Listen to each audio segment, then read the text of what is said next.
মলিন গলায় জিজ্ঞেস করলো, কোথায় যাচ্ছেন? বাসা খুঁজতে। এখানে কি হয়েছে? সব কিছু বলার প্রয়োজন মনে করছি না। গরম দেখাচ্ছেন আমাকে? মোটেও না। তাহলে বাসা কেন লাগবে? এই বাসায় কি হয়েছে? সামনে তোমার এসএসসি পরীক্ষা। আমার কারণে তোমার পড়াশোনায় ব্যাঘাত সৃষ্টি হতে পারে, ইভেন হচ্ছেও। সো আমি চাইছি না এখানে থাকতে। আর তোমার মামার কথা ধরে এখানে আসাটা মোটেও উচিত হয়নি আমার। আমার নিজেকে আত্মসম্মানহীন এবং ব্যক্তিত্বহীন বলে মনে হচ্ছে। আর আমার জন্যই কাল রাতে তুমি অ্যাগ্রেসিভ হয়ে উঠেছিলে। শোনো, সবেই বিয়ে হয়েছে আমাদের, আমরা পূর্ব পরিচিতও না, আমাদের কোনো রিলেশনও ছিল না এবং আমরা বিয়ের পূর্বে কেউ কাউকে দেখিনি। তাই তোমাকে মানিয়ে নেওয়ার সময় দেওয়া প্রয়োজন। আপাতত তুমি পড়াশোনায় মন দাও, ফোকাস করো। আমি বাসা দেখে ওখান থেকেই বাসায় ফিরে যাব। আরেকটা কথা হচ্ছে, এইচএসসি পরীক্ষার আগে কী পরিমাণ কষ্ট সহ্য করতে হয় সেটা একমাত্র স্টুডেন্টরাই জানে। তবে এই কষ্ট এখানে শেষ হয়ে গেলেই হয়তো ভালো হতো। তারপর শুরু হয় রেজাল্ট এর জন্য অপেক্ষা, কষ্ট।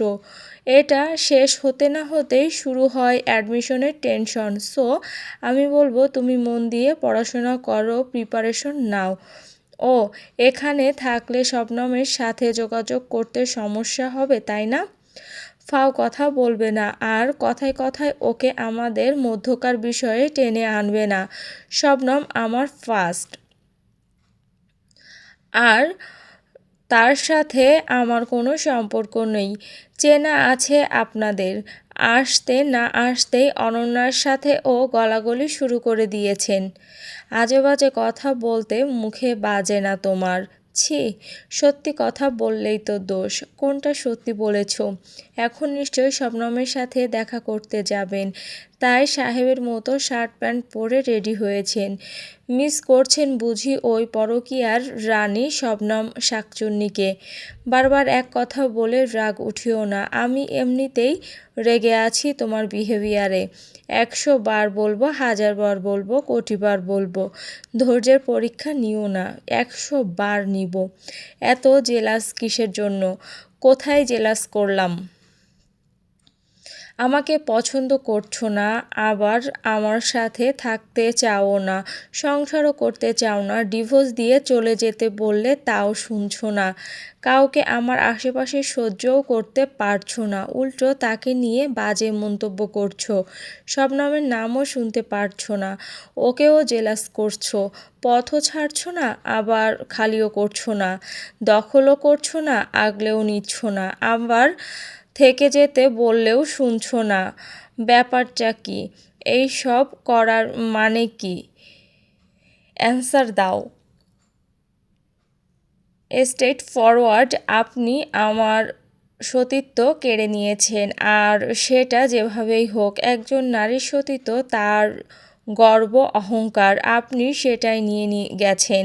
তাহলে আপনাকে ছাড়ার প্রশ্ন আসে কোথা থেকে? আপনাকে আমি শান্তিতে থাকতে দেব না, আপনাকে আমি মাফ করব না, আপনাকে জ্বালিয়ে পুড়িয়ে ছারখার করে দেব। এটার জন্যই কি তুমি অ্যাগ্রেসিভ? হ্যাঁ, সর্বপ্রথম আমার সতীত্ব, দ্বিতীয় আপনার প্রথম স্ত্রী, এবং তৃতীয়ত আপনি সন্তান জন্মদানে অক্ষম।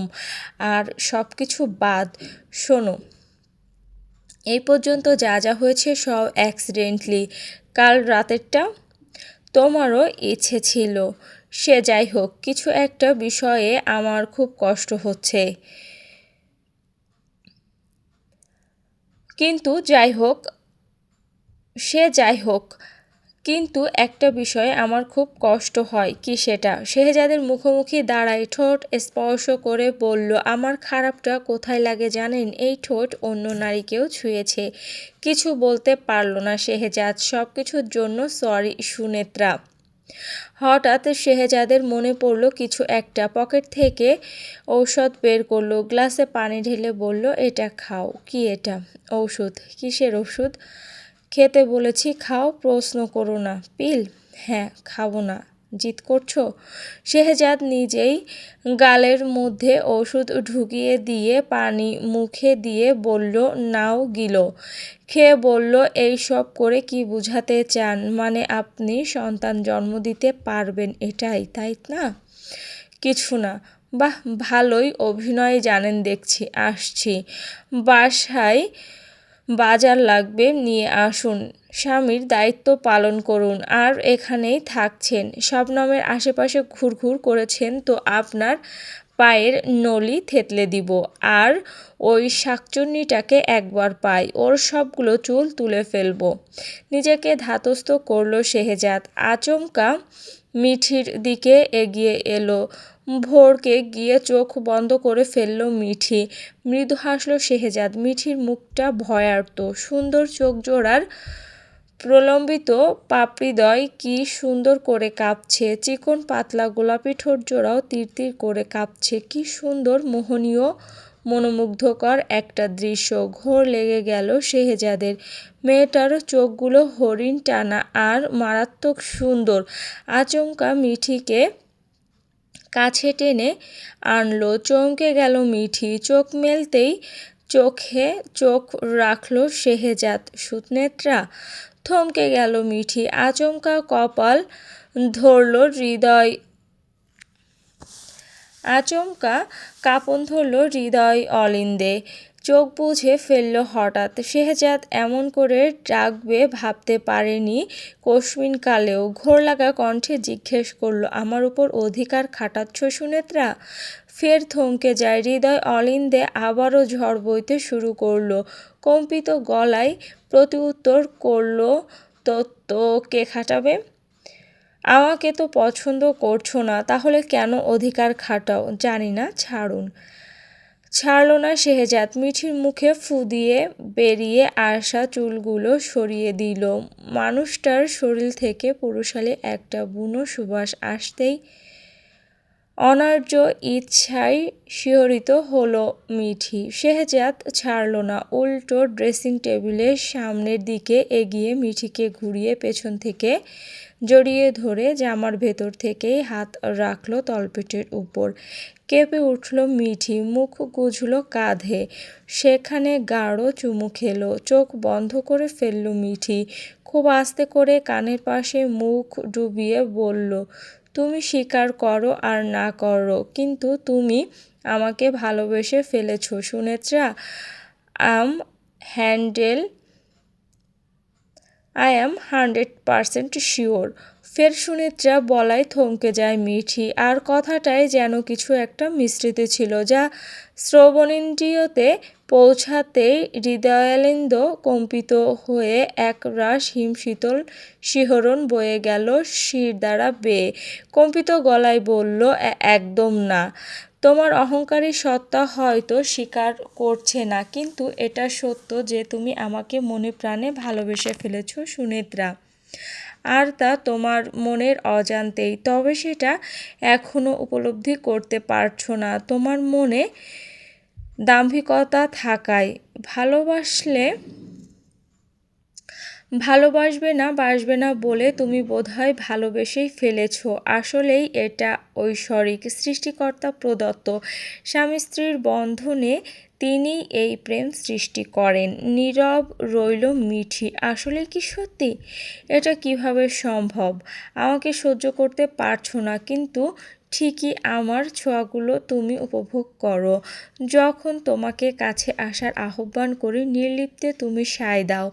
আমাকে পছন্দ করতে না পারলেও আমার প্রতিটি ছোঁয়া, আদর, যত্নগুলো তুমি খুব করে চাও, উপভোগ করো। কাউকে আমার সাথে সহ্য করতে পারছো না। ভালো না বাসলে এইসব কি করে সম্ভব? কিছু বলতে পারল না মিঠি। দোটানায় পড়ল সে। আসলেই কি সে মানুষটাকে ভালোবেসে ফেলেছে এত তাড়াতাড়ি? কিন্তু মিঠি তো কিছুই টের পাচ্ছে না। আমার আগে কি তুমি আমার প্রেমে পড়ে গেছো সুনেত্রা? ভাবতেই আশ্চর্য লাগলেও সত্যি। অসম্ভব মিথ্যা কথা। একদম না। কাল রাতে বলেছ আমাকে খুব মায়া লাগাবে, ভুলতে দিবে না। এখন কি মনে হচ্ছে জানো? কি? আমি তোমার প্রেমে এখনো পড়িনি, ভালোবাসিনি। মিঠির কেমন যেন লাগলো কথাটা শুনতে, মুখটা মলিন হয়ে গেল। ভালোবাসিনি মানে? কিন্তু তুমি আমার মায়ায় খুব বাজেভাবে ফেঁসে গেছো সুনেত্রা।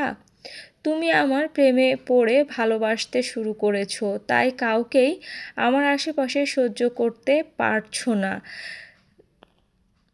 জেলাস ফিল করছো, অধিকার খাটাচ্ছো, রাগ জেদ অভিমান অভিযোগ সব দেখাচ্ছো, করছো। মানুষ যাকে ভালোবাসে তার সাথে তো এইসব আচরণ করে। নিজেকে ছাড়িয়ে ঘুরে শেহজাদের দিকে তাকালো মিঠি।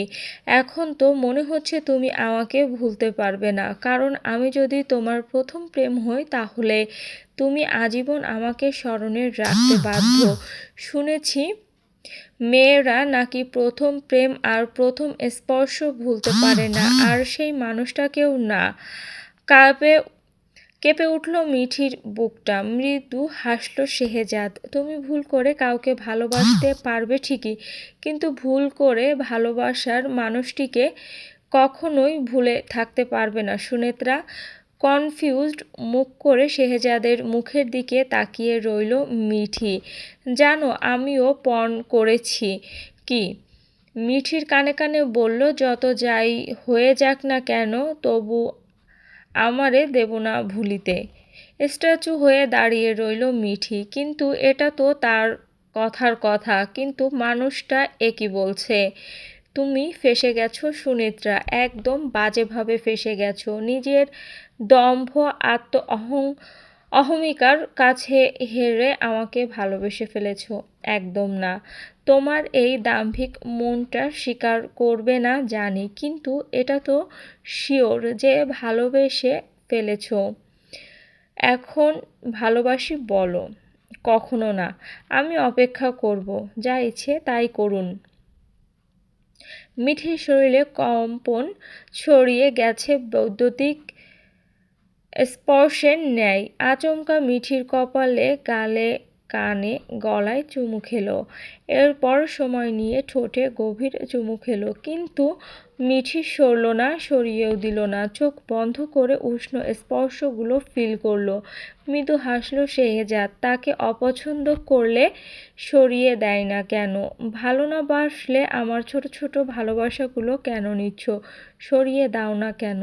হঠাৎ দেখল অনন্যা ডোরের ফাঁক দিয়ে মাথা ঢুকিয়ে উঁকি দিয়ে তাকিয়ে রয়েছে। ভীষণ জিদ হলো মিঠির। উঁকি দেওয়ারও তো একটা সময় আছে, লিমিট আছে, এখনই কেন দিতে হলো? শেহজাদকে সরিয়ে দিয়ে বলল, যান বাজার করে নিয়ে আসুন। বলেই নিজের শরীরের জামাকাপড় ঠিক করতে লাগলো। অনন্যাকে দেখতেই স্বাভাবিক হলো শেহজাদ, তবে অস্বস্তি হলো। অনন্যার এই বাড়াবাড়ি কিংবা বেহায়াপনাটা ঠিক লাগলো না। নিউ কাপলদের রুমে আসার আগে নক করতে হয়, এই কমন সেন্সটাও কি নেই? অনন্যা, কিছু বলবি? রুমে ঢুকে বলল, আজ তো শুক্রবার, শ্রুতি, শ্রেয়াসা, গোপিকা, গায়ত্রী ওরা আসবে। ওহ, ফোন করেছিস? হ্যাঁ, তোর বিয়ের কথা জানিয়ে দিয়েছি। এই জিনিসটা বাড়াবাড়ি মনে হলো মিঠির। জানানোর আগে আমাকে একবার জিজ্ঞেস করতি। ধুত, জিজ্ঞেস করার কি আছে? অসন্তুষ্ট হলো মিঠি। কি রান্না করবি আজ? ওরা তো গরু খাবে না। আচ্ছা, মাটন আনতে বলছি, তুই খালাকে বল রান্নার সব আয়োজন রেডি করতে। আচ্ছা। অনন্যা চলে গেল। শেহজাদ মিঠির ওই রোমান্টিক দৃশ্যটা অনন্যার মনে আলোড়ন সৃষ্টি করলো। মিঠি, আমার মনে হচ্ছে এখানে থাকাটা আমার ঠিক নয়। কেন? তা তুমি জানো। সমস্যা নেই, আপনি আমার সাথেই থাকবেন। বাসা ভাড়া করলে মাসে মাসে অনেক টাকা দিতে হবে, তার চেয়ে আমার সাথে থাকুন। বাসা ভাড়ায় যা খরচা করবেন সেই টাকায় না হয় আমরা এখানে টোনাটুনির সংসার পাতবো, কেমন? মৃদু হাসল শেহজাদ। কত কিছু বোঝে মেয়েটা, অথচ সে বেকারি ছোট বলে। তবে তোমার বাসায় থাকতে আমার নিজেকে ছোট লাগছে এবং লাগবেও। আপনার বাসায় থাকতে তো আমার ছোট লাগে না। সেটা ভিন্ন কথা। স্বামীর বাসায় অবশ্যই স্ত্রী থাকবে, সেটা শোভনীয়, কিন্তু স্ত্রীর বাসায় স্বামী থাকাটা অশোভনীয়। এই বাসাটা আব্বু কিনেছেন আমার জন্য, কারণ মতিঝিল থেকে উত্তরা আসতে খুব দেরি হয়ে যায় কলেজে। মেট্রো রেল তো চালু হয়েছে কিছুদিন পূর্বে, তার আগে থেকে আমি এখানে থাকি। আর আসা যাওয়ায় তারপর জ্যামে পড়লে তো হয়েছেই। আর আমি মেয়ে মানুষ, একা আসা যাওয়াটা খুবই রিস্কের। এছাড়াও আব্বু একটি বেসরকারি ব্যাংকের ম্যানেজার। এই বয়সে এসেও জব করছেন আমার দিকে তাকিয়ে। বাড়ি ভাড়া আব্বুকে দেয় না মামারা, জোর করেই ভোগ করেন ওনারা, তাই জব করতে হয়। আমার পড়াশোনা আব্বু এবং আমার আপন মামার টাকায় চলে, আর প্রতিদিন আমাকে কলেজে নিয়ে আসতে পারেন না, তাই এই বাসাটা কিনেই ফেলেছেন। আজ 2 বছরের কম আমি এখানে অনন্যাকে নিয়ে থাকি। মাঝে মধ্যে আমার অন্য গার্লফ্রেন্ডরাও এসে থাকে, আমাকে সময় দেয়। নিজের বাসায় থাকি না, কারণ আমার সৎমা আমাকে ব্যক্তিগতভাবে পছন্দ করেন না। কথায় আছে না, যারে দেখতে নারী তার চলন বাঁকা। আমার সব কিছুই তেমনই মনে হয় ওনার কাছে। ভালো হয়ে চললেও ওনার মন পাওয়া সম্ভব হয়নি। উনি আমার ভালো মা হয়ে উঠতে পারেননি কখনো। সবসময়ই মনের মধ্যে হিংসা বিদ্বেষ পুষে রেখেছিলেন। তবে উনি যা পারেননি আমার সৎ মামিরা তা পেরেছেন। ওনারা আমায় নিজের মেয়ের মতো আদর করেন। আমার মায়ের বাসায় থাকে, খায় দায়, রাজত্ব করে। প্রতি মাসে লাখ লাখ টাকার ভাড়া তুলে নিজের ভাইয়েরা খায়। আর সেই আমাকে সহ্য করতে পারেন না তিনি, আমার মাকেও সহ্য করতে পারেন না। উনি সারাক্ষণ আমার পেছনে লেগেই থাকেন। এত এত দোষ উনি ধরতে পারেন, সে আর নাই বা বললাম। ওই যে প্রথমেই তো একটা প্রবাদ বলে দিলাম।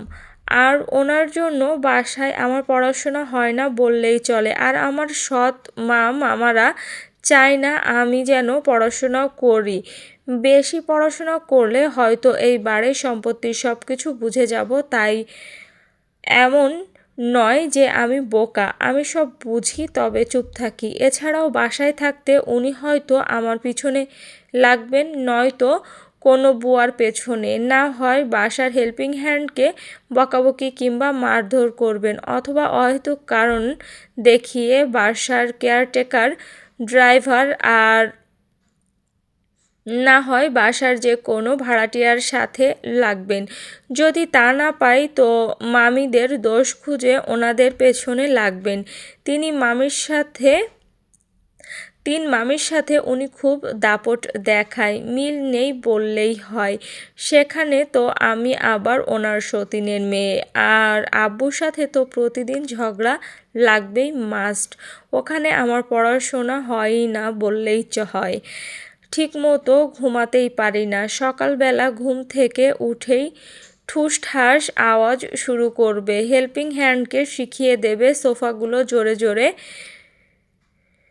শলার মুঠো দিয়ে ঝাড়তে। তো মেয়েটাও বাধ্য হয়ে ঠাস ঠাস করে ঝাড়বে। এইসব শব্দ আমার মস্তিষ্কে ঢুকে যায়। এরপর ব্লেন্ডার চালু করবে, উচ্চস্বরে টিভি ছাড়বে, শিলপাটায় বুয়াকে দিয়ে ওটা সেটা বাটাবে। চেয়ার টেবিল টেনে টেনে একবার এক এক দিকে নেবে, গুছিয়ে রাখার নাম করে। মানে শব্দ করতে তিনি ভীষণ পছন্দ করেন। আর হাঁড়ি পাতিলের উপর অত্যাচার তো আছেই। এইসব উনি বেশি করে সকালবেলায় কিংবা একটু ঘুমালে আর বেশি করে পড়তে বসলে। সেই সব আর বললাম না। তবে তিনি একজনের পেছনে পড়বে আর চিৎকার চেঁচামেচি করতেই থাকবে। এজন্যই ক্লাস 6 থেকে আমি ভেকারুন্নেসা নূর স্কুলে পড়তাম। ওখানের হোস্টেলে উঠেছিলাম সেই ছোট্ট বয়সে। আমার আপন মামাই হোস্টেলে রাখতেন। আমার সৎ মায়ের এইসব কর্মকাণ্ডে অতিষ্ঠ হয়ে সেই ছোটকাল থেকেই আমি মাকে পেলাম না। বাবা থাকতেও বাবার স্নেহ মমতা পেয়েছি, তবে খুব কম।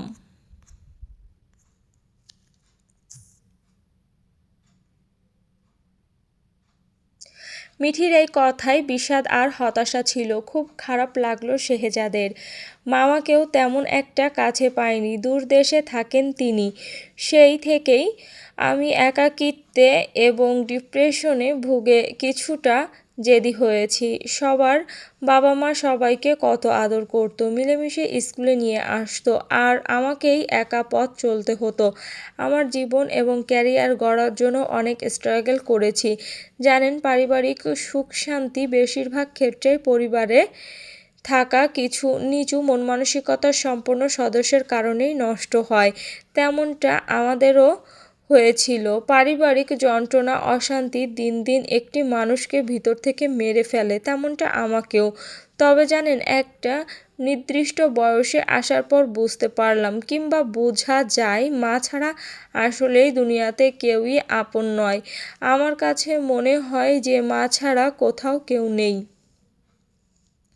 বলেই দীর্ঘশ্বাস ফেলল। ফের বলতে লাগলো, এরপর সেখান থেকে ভালো রেজাল্ট করার পর ভাবলাম বাসা থেকে পড়াশোনা করব, আর বাবার কাছ থেকে দূরে থাকবো না। অনেক তো থাকলাম, ভাবলাম মতিঝিলের কোনো ভালো একটা কলেজে ভর্তি হব, কিন্তু মায়ের জন্য বাসায় থাকা সম্ভব হচ্ছিল না।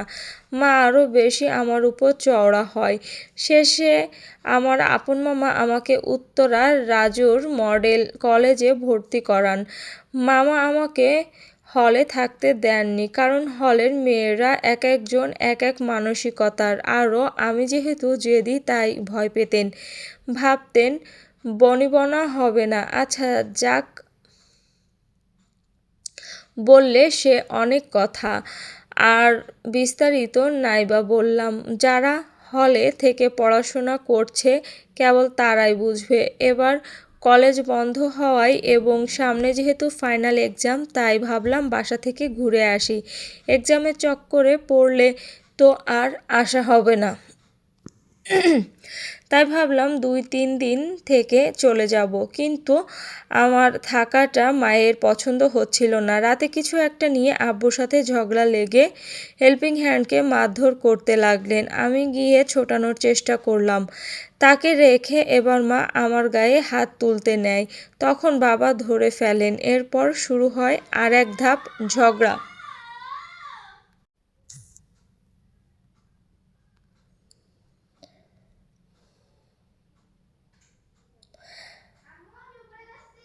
তখন বাবা ধরে ফেলেন। এরপর শুরু হয় আর এক ধাপ ঝগড়া। মায়ের অকথ্য ভাষায় বকাবকি আর আমার গায়ে হাত তুলতে নেওয়ায় বিষয়টি আমাকে খুব পীড়া দেয়।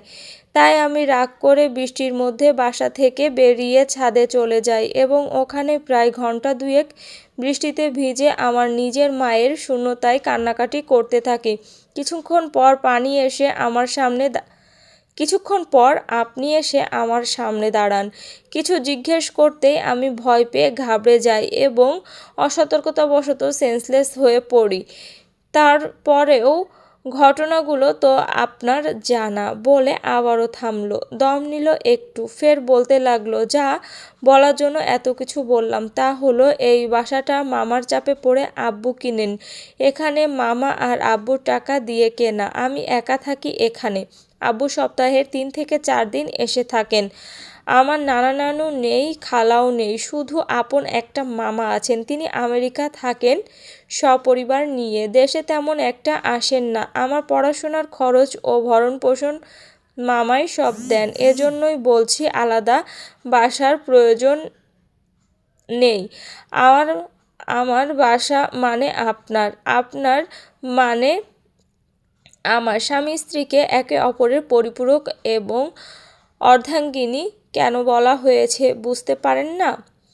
মিঠির শেষোক্ত কথাগুলো বিশ্বাস হলো না শেহজাদের। হঠাৎ এত পরিবর্তন? মানে মিঠিকে ঠিক বোঝা যাচ্ছে না। কাল রাতের আচরণ আর এখনকার আচরণে কত ডিফারেন্ট। জানেন, সেই ছোট থেকেই বাবা এবং মামার থেকে শুনে আসছি আমাকে অনেক দূর পড়াশোনা করতে হবে। হ্যাঁ, করছি। আজ আর আমি সেই ছোট মেয়েটা নেই। দেখতে দেখতে প্রায় 17 বছর অতিক্রম করে 18তে পা দেব। জানেন, একদিন আড়াল থেকে আমি শুনলাম আমার বাবা এবং সৎমায়ের কথা। মা বাবাকে বলল, কিছুই হবে না, ও তো পড়াশোনা করিয়ে কোনো লাভ নেই। মেয়ে মানুষের এত পড়াশোনা করে কি লাভ? সেই শ্বশুরবাড়িতে গিয়ে হাঁড়ি পাতিলি মাজতে হবে। এখনই ওর পড়াশোনা বন্ধ করে দিন। তার শোনা মাত্রই বাবা বলেছিল, আমার মেয়ের চেষ্টা মনিরা, ওকে সুযোগ দেওয়া উচিত। কিন্তু কোথায় আর সুযোগ? বাড়ি ছাড়াই হতে হলো। একটা দীর্ঘশ্বাস ফেলল মিঠি। জানেন, অনেক সময় আমাদের আশেপাশে এরকম হাজারো মিঠির ছোট বড় স্বপ্নগুলো পরিবারের টানেই অপূর্ণই রয়ে যায়। মিঠির কথাগুলো শুনে খুব খারাপ লাগলো শেহজাদের। মিঠির শেষোক্ত কথাগুলো মন্দ নয়। মলিন হাসল মিঠি। শেহজাদকে নিশ্চুপ দেখে বলল, যান, বাজার করে নিয়ে আসুন। স্বামী হিসাবে আপনার দায়িত্ব, কর্তব্য, অধিকার রয়েছে বউয়ের প্রতি। মিঠি না বললেও সে বাজার করে দিয়ে যেত। কিন্তু মিঠির স্বাভাবিকতা কেমন যেন। আবার বলছে ফ্রেন্ডরা আসবে। হঠাৎ ভাবলো তাকে ইনসাল্ট করবে না তো তাদের সামনে? এই মেয়েকে তো চেনা যায় না। এক একবার এক এক রূপ। ভয় পেল শেহজাদ, চিন্তিত হলো। মিঠি বাজারের লিস্ট ধরিয়ে দিল। বেরুতে নেয় শেহজাদ। এই শুনুন। হ্যাঁ, একটা খাম ধরিয়ে দিল হাতে। এটা কি? বাজার করবেন তো? টাকা দিলাম। লাগবে না, আমার কাছে আছে। বাড়াবাড়ি করবেন না, আজ কিন্তু অনেক বাজার। এত টাকা আপনার কাছে নেই? হয়তো আছে। আচ্ছা, থাকলে পরে খরচ করা যাবে তো। এখন এটা নিন। লাগবে না। খামটা রেখে বেরিয়ে গেল শেহজাদ। মিঠি খুশি হয়, তবে খামটা রেখে যাওয়াই নয়, শেহজাদের পার্সোনালিটি দেখে। একটা রিকশা নিয়ে শেহজাদ চলে গেল বাজার করতে। মিঠি বিছানায় শুয়ে শেহজাদের বলা কথাগুলো ভাবতে লাগলো। আসলে কি সে মানুষটার প্রেমে পড়েছে? প্রশ্ন করলো নিজেকে। টের পেল তার বুকটা ধুকপুক করছে। প্রেমে পড়লে বুঝি এমন অনুভূতি হয়? হেসে উঠে মুখ ঢেকে ফেলল মিঠি। অনন্যা এসে পাশে বসলো। কি রে, তুই দেখি ভীষণ খুশি। কই না তো। আচ্ছা, খালা কি করে? মশলাপাতি ব্লেন্ড করছে। তুই তো আবার তাজা মশলা বাটা ছাড়া কোনো রান্নাই খাস না। মাটন দিয়ে কি রান্না করবে? মাটন বিরিয়ানি করলে হিন্দু মুসলিম সবাই খেতে পারবে। আর রাতের জন্য গরুর মাংস আনতে বলেছি। চিকেন বিরিয়ানি ভালো লাগে না। টুম্পা, পরশা আর প্রিয়াও আসবে। ওরা কি মাটন খাবে? না খাওয়ার কি আছে? ওরা তো আবার খ্রিস্টান। খাবে। আর কি করবি? গলদা চিংড়ি, ইলিশ, ডিম, চিকেন কাবাব আর ক্যাসুনাট সালাদ, বাঁধাকপির সালাদ করে নিবি। আর দধি এবং কোক। আর বেশি কিছু করতে পারবো না। এই সব করতেও অনেক সময় লেগে যাবে। আমিও সেটাই ভাবছি। অয়েল ফুড থেকে একটা চকলেট ভ্যানিলা স্পঞ্জ কেক আনতে বলেছি। সেই সাথে অয়েল ফুডের শুকনো রসমালাই, কালোজাম আর মতিচুর লাড্ডুও আনতে বলেছি। ভালো হয়েছে। ওরা আবার মিষ্টি জাতীয় জিনিস খেতে খুব পছন্দ করে। হ্যাঁ, এজন্যই। ওহ শোন, খালাকে বল বিরিয়ানির সাথে খাওয়ার জন্য জর্দা করতে। আমি বাসমতি চাল আনতে বলেছি। ওয়াও, বাসমতি চালের জর্দা হবে? হ্যাঁ, তাহলে যাই, কাজে লেগে পড়ি। মোরব্বা গুলো কেটে রাখ অনন্যা। এই শোন, বাসায় কাজু বাদাম, পেস্তা বাদাম আর চীনাবাদাম আছে, কিন্তু টক দই, পোস্তদানা, কিশমিশ আর কাজু বাদাম নাই মিঠি। লিস্টে লিখে দিয়েছি। তাজা আদা আনতে বলেছিস? হ্যাঁ। একটা আইসক্রিম আনতে বলে দে। কখন? তখন বলিসনি কেন? তখন তো খেতে ইচ্ছে করেনি। আচ্ছা, আসুক, পরে বলবো। মিঠির বাসার সব কিছু অনন্যার নখদর্পণে।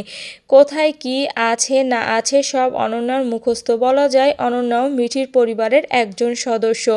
অতঃপর রহিমা খালার সাথে দুজনেই কাজে লেগে পড়ল। কিছুক্ষণ পর ওদের বান্ধবীরা সবাই চলে এসেছে। সবার সাথে কুশলাদি বিনিময় করলো দুজনে। মিঠির বিয়ের কথা জিজ্ঞেস করে ওকে পাগল বানিয়ে ফেললো ওরা। সব অ্যান্সার এখন বসে বসে অনন্যা দিচ্ছে। মিঠি চুপ করে বসে আছে। সব বাজার সদাই করে রিকশা থেকে নামলো শেহজাদ। উপর থেকে লক্ষ্য রাখছিল মিঠি অনন্যা। শেহজাদ নামতেই মিঠির হাত ধরে নিচে নেমে পড়ল দুজনে। এত বাজার সদাই করেছে সে দুজনেই অবাক। লিস্টের বাইরে গিয়ে বাজার করেছে। বাসার কেয়ারটেকার আঙ্কেল সব উপরে নিয়ে আসছেন এক এক করে। অনন্যার হাতেও কিছু, মিঠিও কিছু নিল হাতে। শেহজাদ ঘেমে নিয়ে একাকার। ঘামার্ত মুখটা দেখতেই ভীষণ মায়া হলো মিঠির। তবে মিঠিকে নিচে আসতে দেখে শেহজাদের ভীষণ রাগ হলো। কিছু জিজ্ঞেস করলেও উত্তর করল না। মিঠি ঠিক বুঝতে পারল না কিছু। অতঃপর বাসায় আসতেই অনন্যার বান্ধবীরা শেহজাদকে দেখতে স্তব্ধ হয়ে হাঁ করে তাকিয়ে রইল। বিব্রত বোধ করলেও শেহজাদ স্থির রইল। ওরা এসে শেহজাদের সাথে কুশলাদি বিনিময় করল। ভদ্রতার সহিত শেহজাদও কুশলাদি বিনিময় করল। তবে কলেজের ক্রাশ গার্ল এবং ভয়ঙ্কর পুরুষ বিদ্বেষী মেয়ে অর্থাৎ মিঠির স্বামী এমন হবে ভাবতে পারেনি কেউ। শেহজাদ ফ্রেশ হওয়ার জন্য রুমে ফিরতেই সবার মুখে কুলুপ এঁটে বসে রইল। মানে এটা ঠিক কিসের প্রেমে পড়ল মিঠি এর মতো এত সুন্দরী মেয়ে? অনন্যা তো বলেই দিল লাভ ম্যারেজ। মিঠি স্বাভাবিক, শেহজাদ কালো, এই নিয়ে তার কোনো অভিযোগ নেই। সাদা কালো আল্লাহই বানিয়েছে। শেহজাদের গায়ের রং কিংবা বয়স নিয়ে মিঠির কোনো আক্ষেপ নেই। শেহজাদ ধনী নাকি বড়লোক কিংবা কত টাকার মাইনে পায় সেটাও মিঠির জানতে চায় না।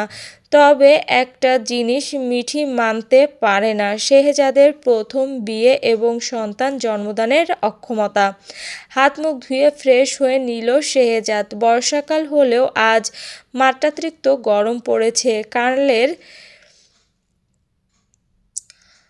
কলের পানিও টাটকা গরম হয়ে আছে। বেডের উপর বসতেই মিঠি এলো। তাকালো না শেহজাদ। মিঠি বুঝতে পারল না শেহজাদ কেন রেগে আছে। আপনি কি রেগে আছেন? হ্যাঁ। কেন?